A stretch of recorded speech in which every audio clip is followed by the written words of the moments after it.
اعوذ باللہ من الشیطان اللعین الرجیم بسم اللہ الرحمن الرحیم الحمد للہ رب العالمین والصلاة والسلام علی النبی الکریم وعلی آلہ الطیبین الطاہرین المعصومین المنتجبین ولعنۃ اللہ علی اعدائہم من الآن الی قیام یوم الدین آمین یا رب العالمین. اما بعد بسم اللہ الرحمن الرحیم.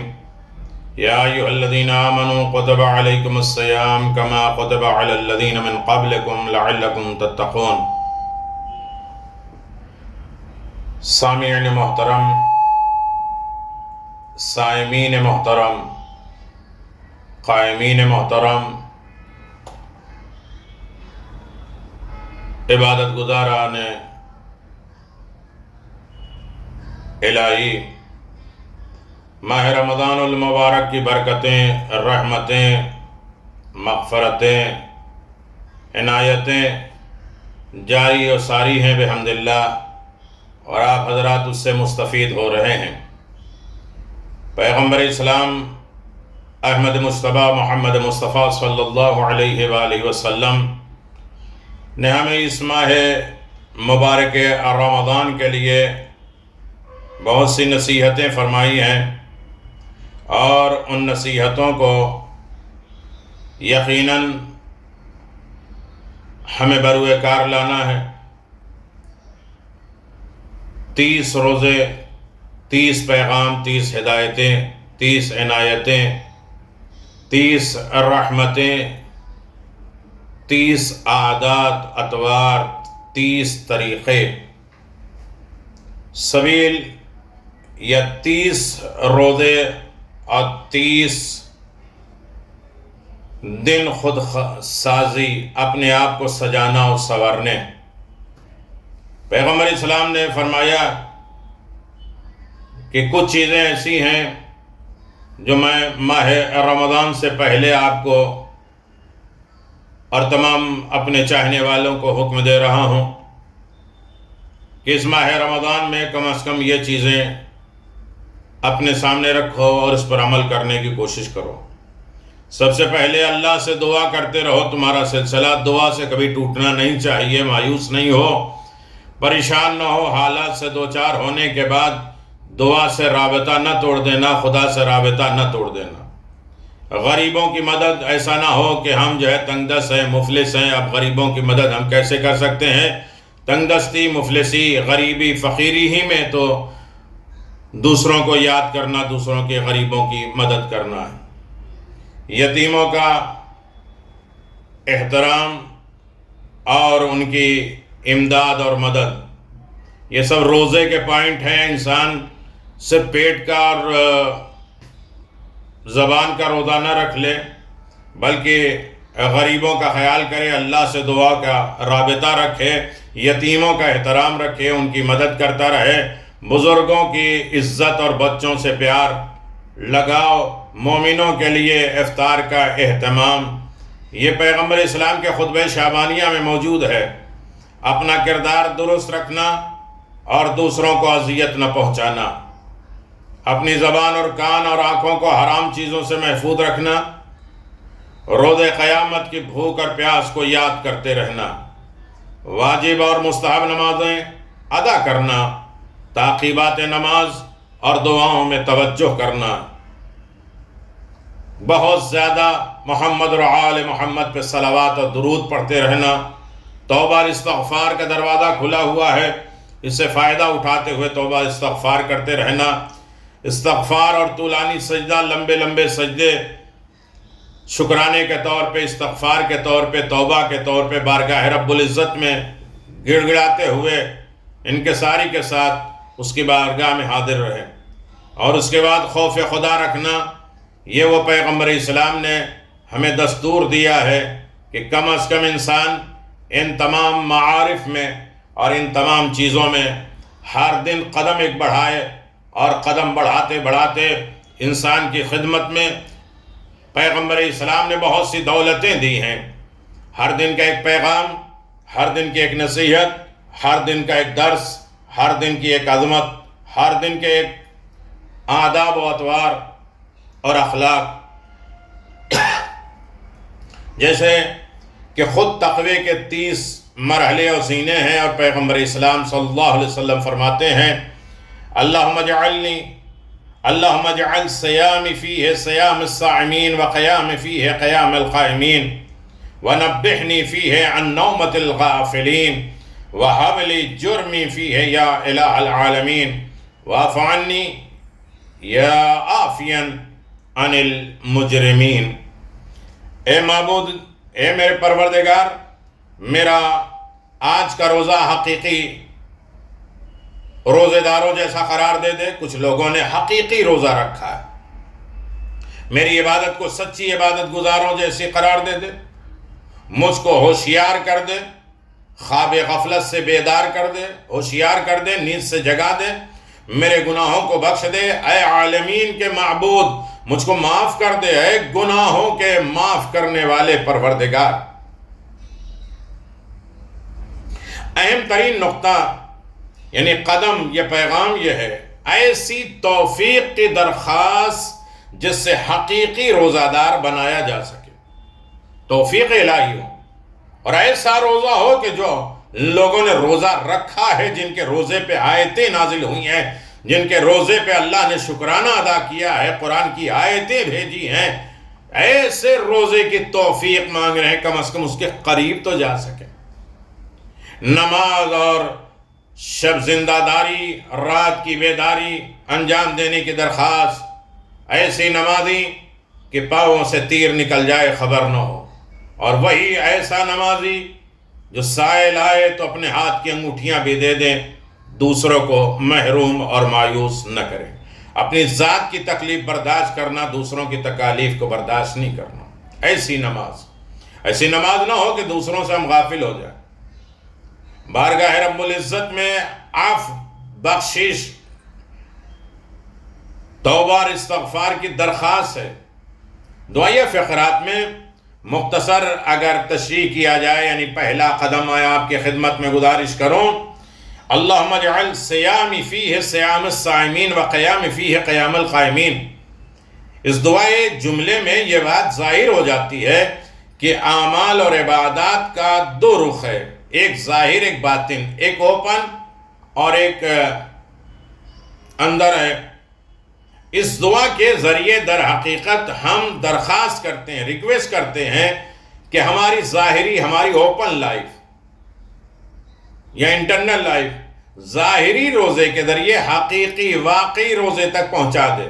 جن لوگوں نے روزہ رکھا ہے، یہ ہماری اوپن لائف ظاہری روزہ اور ظاہری نماز سے حقیقت نماز تک پہنچ جائیں، کیونکہ نماز ایک ایسے وجود کا حامل ہے جو دو عناصر پہ مشتمل ہے، ایک کا وجود حیوانی، دوسرا کا وجود روحانی۔ روزہ اصل میں دو جزء ثانی کے راہ میں حائل رکاوٹوں کو دور کر کے اس کی تقویت اور توانائی کا سامان فراہم کرتا ہے، کیونکہ اگر روزہ رکھ کر بھی روح جلوہ ربانی کے لیے ترستی اور روتی اور تڑپتی رہے اور بہمن ہنستی کھیلتی اچھلتی کودتی اور درندگی ہمارے انسانوں میں پیدا ہو جائے، گویا جیسے تھے ویسے ہی ہیں، تو روزہ بس روزہ جیسا ہی رہے، تو ایسا بے روح روزہ ایسے ہی ہے جیسے کوئی پھول ہو مگر خوشبو نہ ہو، کوئی جسم ہو مگر روح نہ ہو، کوئی چراغ ہو مگر روشنی نہ ہو، کوئی روح لطیف نگاہ عفیف روزہ حصول مقاصد کے وسیلہ نہ بنے، تو ایسا ویسا روزہ اللہ کو نہیں چاہیے۔ مقصد اور ٹارگٹ تک پہنچے، تقوی اور متقی کے پرہیزگار ہو جائے۔ پہلا زینہ ہے تقوی کا، تو اس زینے کو کور کریں گے، پھر اگلے زینے پہ ہم جائیں گے، پھر لعلکم تتقون، شاید تم متقی اور پرہیزگار بن جاؤ۔ ماہ رمضان میں سیام اور قیام، روزہ اور نمازوں کا اہتمام، تلاوت قرآن مجید کے کرنے کا مقصد یہ ہوتا ہے کہ نور تجلی جو خاک میں پنہا ہے، ہم آپ خاکی انسان ہیں، گناہگار انسان ہیں، ہمارے اندر نور تجلی پیدا ہو جائے اور ہم فربا ہو جائیں، طاقتور ہو جائیں، توانا بن جائیں، اپنے مرکز کی طرف مائل اور پرواز کے ذریعے ہو جائیں. ہمیں جانا کہاں ہے، کس سے ملنا ہے، اس مرکز کی طرف ہم چلے جائیں. وَنَبِّحْنِي فِيهِ نَوْمَةَ الْغَافِلِينَ. توجہ اس مسئلے پر ہے. نماز اور روزے کی حقیقت تک پہنچنے کا لازمہ یہ ہے، ضروری یہ ہے کہ نماز کیوں ہے، روزہ کیوں ہے. اس کی وجہ اور کارن اور سبب یہی ہے کہ انسان خواب غفلت سے بیدار ہو جائے. غافل ہے انسان، نہیں جانتا، نہیں توجہ کر رہا ہے، سے جاگ جائے، ہوشیار ہو جائے. غفلت کیوں ہوتی ہے؟ ہم سب کہیں گے ہم غافل نہیں ہیں. دنیا میں رونما ہوئے حادثات اور واقعات سے عبرت نہیں لینا. آج یہ تمام بیماریاں پھیلی ہیں، کہیں زلزلے آ جا رہے ہیں، کہیں طوفان ہو رہے ہیں، کہیں حادثے ہو رہے ہیں، کہیں بمباریاں ہو رہی ہیں. ان تمام حادثے سے اگر انسان عبرت نہیں لے رہا ہے تو اس کا مطلب غافل ہے. ماہ رمضان پہلے دن ہمیں جگانا چاہتا ہے، بیدار کرنا چاہتا ہے، ہوشیار کرنا چاہتا ہے. پیغمبر اسلام صلی اللہ علیہ وسلم فرماتے ہیں غافل ترین شخص وہ ہے جو دنیا کے بدلتے حالات سے عبرت نہ حاصل کرے. روزانہ دنیا کروٹ بدل رہی، حالات بدل رہے ہیں. یہ امیر ہے تو غریب ہو گئے، غریب ہے تو امیر ہو گئے، یہ ایسے ہو گئے، وہ ویسے ہو گئے. دنیا بدل گیا، دوست بدل گیا، بھائی بدل گیا، مزاج بدل گیا، فکر بدل گیا. حالات زمانہ کیسا بدل گیا، اچھے کاروبار والے ختم ہو گئے. تو ان تمام چیزوں سے عبرت حاصل کرنے، ورنہ غافل ہے. اپنی عمر، اپنی ایج کو بےہودہ برباد نہ کرو. امیر المومنین فرماتے ہیں غفلت کے لیے کیا یہی کافی نہیں کہ انسان اپنی عمر کو ایسی جگہ برباد کر دے، ہنسی، مذاق، مزاح، چٹکلے، دیگر تمام وہ خرافات، بے معنی چیزوں میں انسان صرف کر دے. یہ تو غافل ہے. ماہ رمضان پہلے دن ہمیں جگانے آیا. لاؤبالی. جناب لقمان اپنے بیٹے سے کہتے ہیں غافل انسان 3 نشانیاں ہیں: کھویا رہنا، کہیں گم رہنا اور بھوکا ہونا. جب بھی انسان گم، کہیں اور سوچ، کہیں اور فکر، کھویا ہوا اور ہر وقت بھوک، یہ کھا لو، وہ کھا لو، تھوڑا سا کھا لے، منہ چلتا رہے جیسے جانوروں کا. غفلت کا انجام کیا ہے؟ بے وقوفی. حضرت امیر المؤمنین علی بن ابی طالب علیہ السلام فرماتے ہیں غافل بے وقوف ہے، پاگل ہے، دیوانہ ہے. انسان ہوشیار نہیں ہو رہا ہے، عبرت نہیں حاصل کر رہا ہے، بیہودہ کاموں میں اپنے وقت کو ضائع کر رہا ہے اور ہر وقت کھویا رہتا ہے، فکروں میں رہتا ہے، خیالات میں کل کیا ہوگا اور پرسوں کیا ہوگا اور وہ کیا کھائیں گے اور افطار میں کیا ہوگا اور شب قدر میں کیا کیا بنے گا اور یہ ہوگا. سب اسی چیز، کھانے پینے، کھویا، گم رہنا. یہ غافل ہے تو وہ بے وقوف ہے. دل سخت ہو جاتا ہے، قساوت قلب ہو جاتے ہیں. امام محمد باقر علیہ السلام فرماتے ہیں غفلت سے بچو، کیونکہ اس سے دل سخت ہو جاتا ہے. کسی کی نہ تکلیف سمجھ میں آتی ہے، نہ احساس ہوتا ہے، نہ اپنے مصائب اور عالم پہ انسان ہوشیار ہوتا ہے. نمبر 3 ہلاکت. ایک تو انسان غفلت کی وجہ سے بے وقوف ہو جاتا ہے، دوسرا اس کا دل سخت ہو جاتا ہے، تیسرا ہلاک ہو جاتا ہے، برباد ہو جاتا ہے. امیر المومنین کہتے ہیں کہ جس کی غفلت کا دورانیہ جتنا زیادہ لمبا ہوگا، جتنے زمانے تک وہ غافل ہوگا، اتنے ہی جلدی ہلاک اور برباد ہو جائے گا. ماہ رمضان ہمیں ہوشیار کرنے آیا، ہمیں جگانے آیا ہے. ایسا نہیں کہ صبح سے شام تک 7 چیزوں سے بچ جائے جس سے روزہ باطل ہو جاتا اور اس کے بعد روزہ ہو جائے. ہمیں ہوشیار کرنے آیا، ہمیں خبردار کرنے آیا. دل کا چوتھا ہے دل کا مردہ ہو جاتا. جب انسان غافل ہوتا ہے دل مردہ ہو جاتا ہے، کوئی کسی چیز کا اثر ہی نہیں ہوتا. قرآن پڑھ رہے ہیں، 1 پارہ ختم ہو گیا، 2 پارہ ختم ہو گیا، قرآن کہہ کیا رہا ہے، ہم سے باتیں کیا کر رہا ہے، قرآن ہم سے ڈیمانڈ کیا کر رہا ہے، قرآن ہم سے مطالبہ کیا کر رہا ہے. یہ کیا ہے؟ دل مر چکا ہے. ائمہ معصومین نے کس طرح باتیں کی ہیں، دل مر چکا ہے. تو یہ غفلت کی علامت ہے. ماہ رمضان پہلے دن خواب غفلت سے ہوشیار کرنا چاہتا ہے. یہ غفلتیں چھوڑ دو اور آؤ اب عبادتوں کی طرف. امیر المومنین علی بن ابی طالب فرماتے ہیں جس کسی پر غفلت حاوی ہو جائے، پریشر ڈال دے، اس کا دل مردہ ہو جاتا ہے، بصیرت ختم ہو جاتی ہے، انسان کی اچھی سوچ نہیں آتی، بدظنی ہوتی ہے، برا خیال ہوتا ہے، دنیا بھر کے تمام مسائل کی طرف وہ غور کرتا ہے، امیر المؤمنین علی بن ابی طالب فرماتے ہیں غفلت کا بڑھتا رہنا عقل کو اندھا کر دیتا ہے. دل کی عقل، دل کی آنکھیں ختم ہو جاتی ہیں. گھاٹا اٹھاتا ہے جو غافل ہوتا ہے. امیر المؤمنین کہتے ہیں جس نے اپنے نفس کا حساب محاسبہ کیا وہ فائدے میں رہا، اور جس نے غافل رہے وہ سراسر گھاٹے میں. غفلت کی وجہ کیا ہے؟ مال اور اولاد. قرآن مجید ایمان والوں کے لیے تمہارا مال اولاد، تمہاری اولاد تمہیں خدا کی یاد سے غافل کر رہے ہیں. قرآن مجید کے اعلان.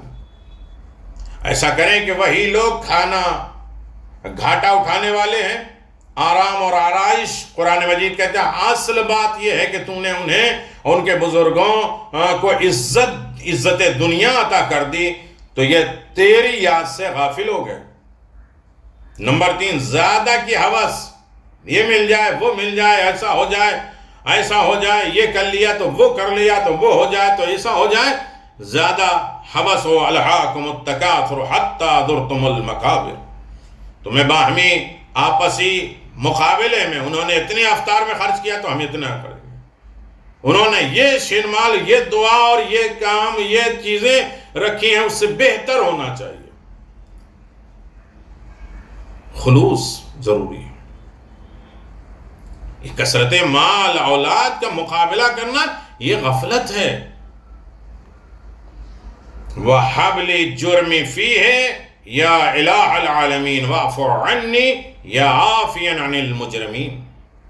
اور اس آخری فقرے میں درخواست کرتے ہیں، ہم مانگتے ہیں، پہلا زینہ یہ ہے ہمارے گناہوں کو بخش دے. خدا کی عادت ہی بخشنا ہے، لیکن حقوق العباد کے سلسلے میں اگر کوئی خطا ہوئی ہو تو اس کی معافی خود جا کر اس کے حق میں تقصیر اور گناہوں کے معافی کے اعتبار سے اسے مانگنی چاہیے.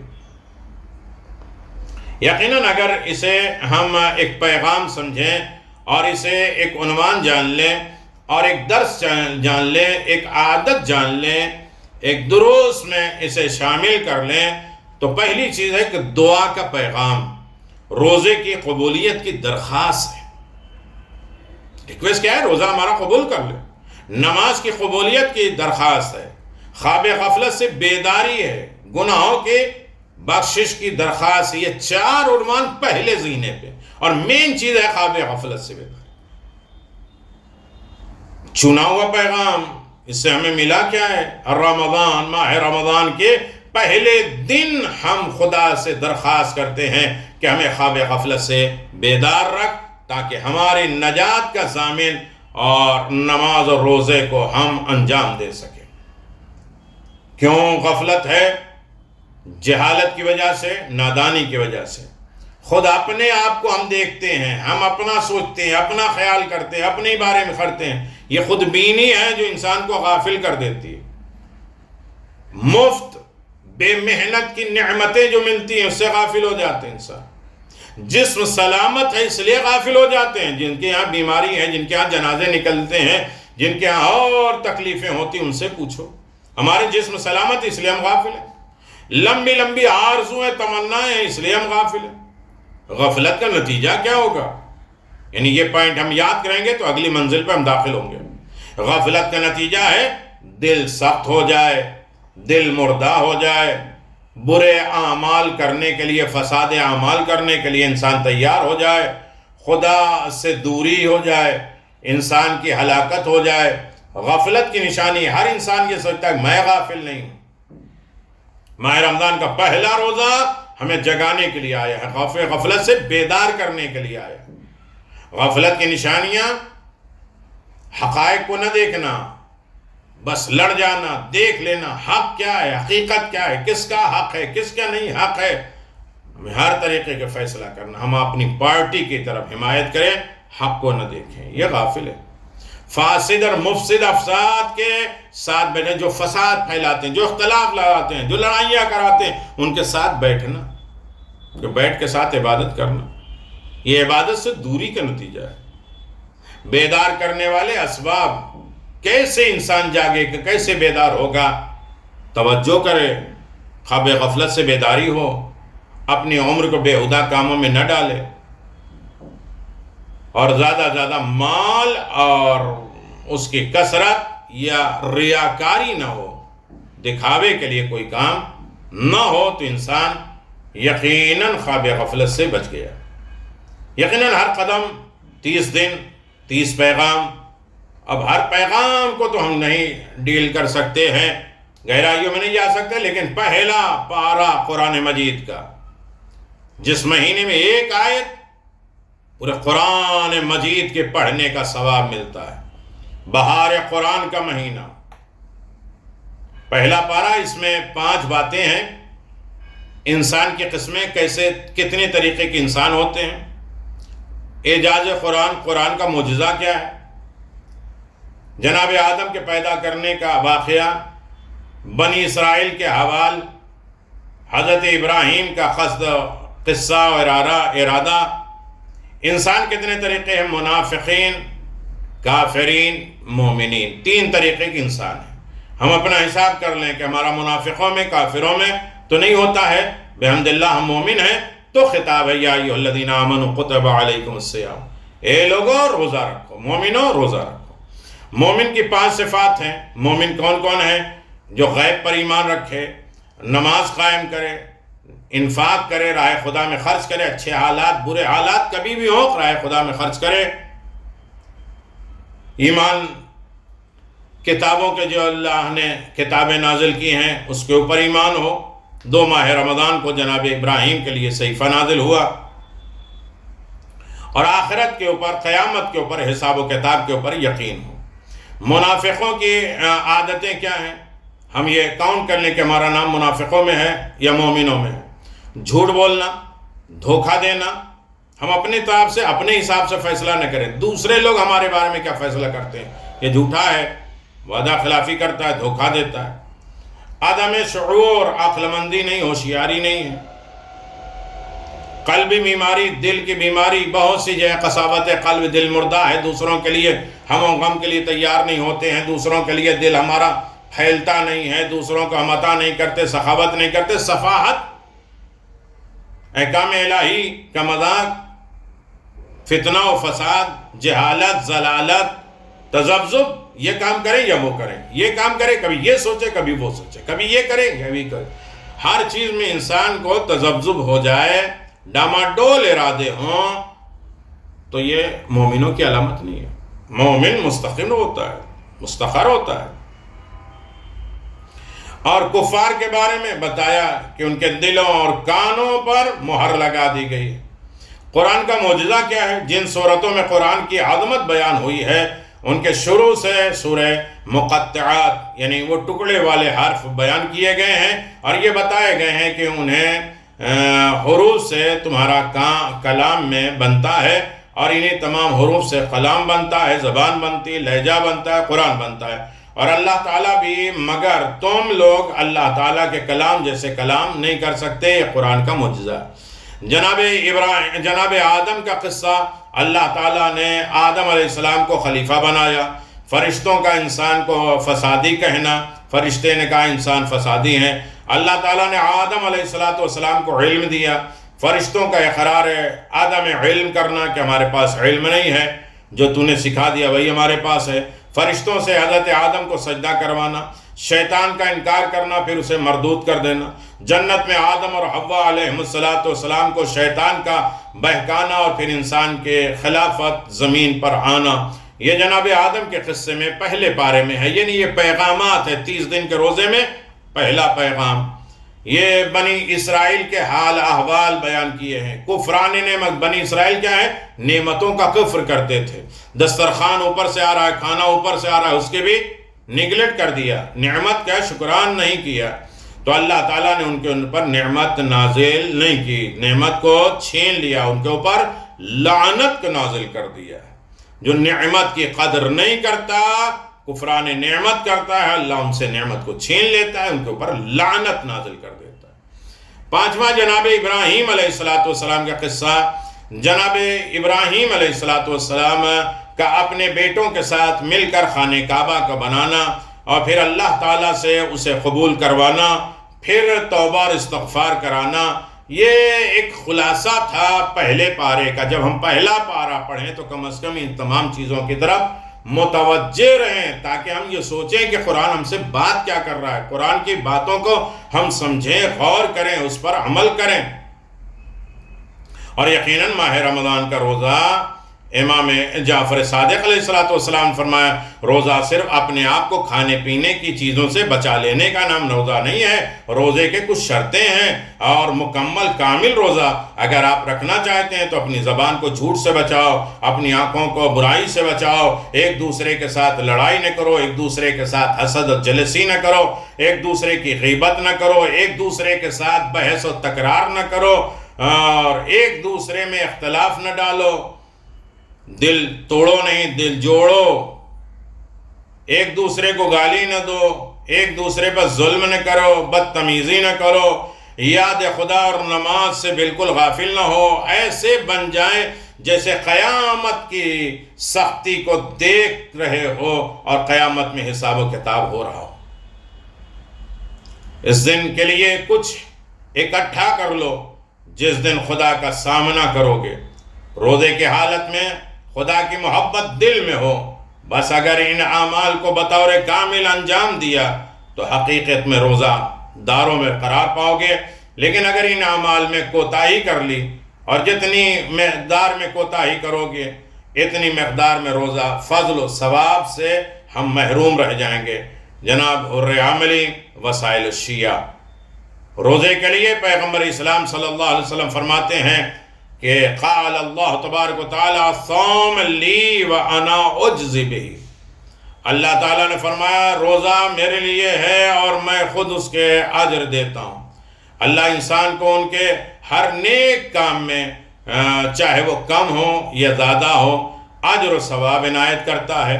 اور روزے کی اہمیت کے لیے ہمیں کافی ہے کہ خود اللہ تعالیٰ اس کے اجر و ثواب عنایت کرے. لہذا ہر مسلمان کے خالص نیت بغیر دکھاوے کے اور تمام شرائط کے ساتھ ماہ رمضان کے روزے رکھنے چاہیے.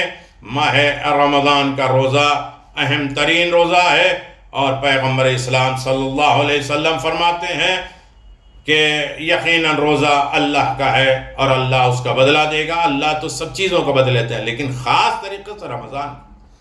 امام جعفر صادق علیہ السلام فرماتے ہیں روزہ داروں کے بارے میں، جو شخص ایک دن گرمیوں کا روزہ رکھے اور بہت زیادہ پیاس محسوس کرے تو اللہ تعالیٰ 1000 فرشتوں کو یہ ذمہ داری سونپتا ہے کہ جاؤ اس کے چہرے پہ ہاتھ پھیر دو، اس کے خوشخبری لے لو، اسے خوشخبر سنا دو، اچھی خبر سنا دو.